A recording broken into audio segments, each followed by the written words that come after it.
Okay, so the G chord. So what we're going to do is we're going to start with the simple G chord. And if you remember when we did that, we took our ring finger and we pushed it down on the 3rd fret, 1st string, just like that. And we want to start with that again. And remember when we did the simple G chord, we only strummed three strings, the top 3 strings.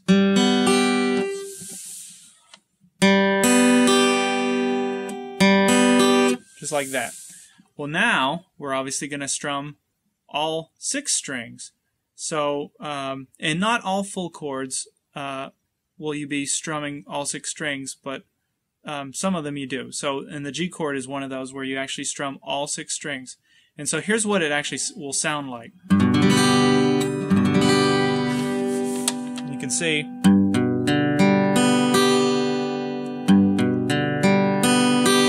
Strumming all 6.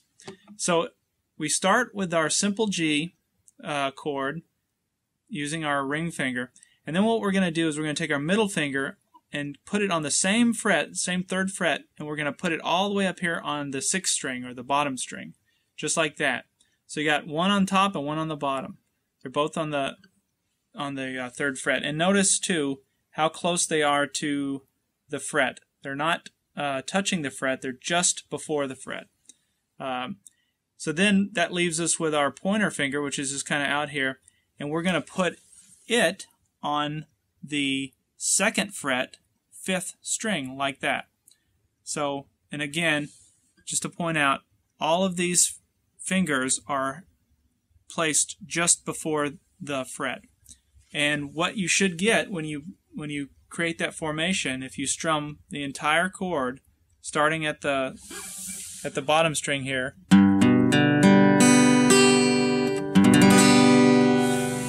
you should get a nice, clean G chord. So that's an open position G chord, and that's a very common chord that you'll use over and over again.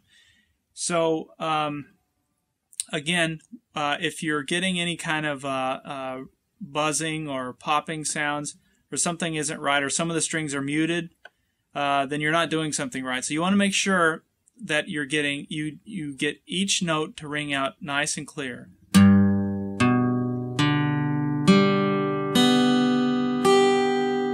Just like that. And that's how you know you're doing it right.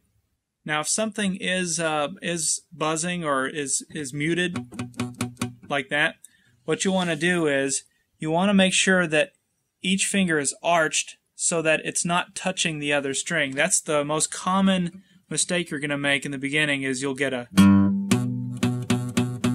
and what's happening there is my middle finger is actually just barely touching the 5th string. So I want to correct that by arching it a little more so that each string can ring out. And you'll notice too on the back here, my thumb is always supporting the back. So it's just kind of pressing down back there, giving me the leverage that I need. So I'm doing that kind of a pinch motion, as I mentioned in an earlier video, or squeeze. Gives you, and it makes it a little easier to push down. So your fingers are going to hurt when you first try this. There's no getting around that. That's just the way it is. But it does get easier and less painful. And so as hard and as awkward as that it's going to seem at first, I promise you it gets easy. It's as easy as picking up a pencil and writing. When you do it over and over again, you can just fall right into place without having to think about it. So practice the G chord, the open G chord.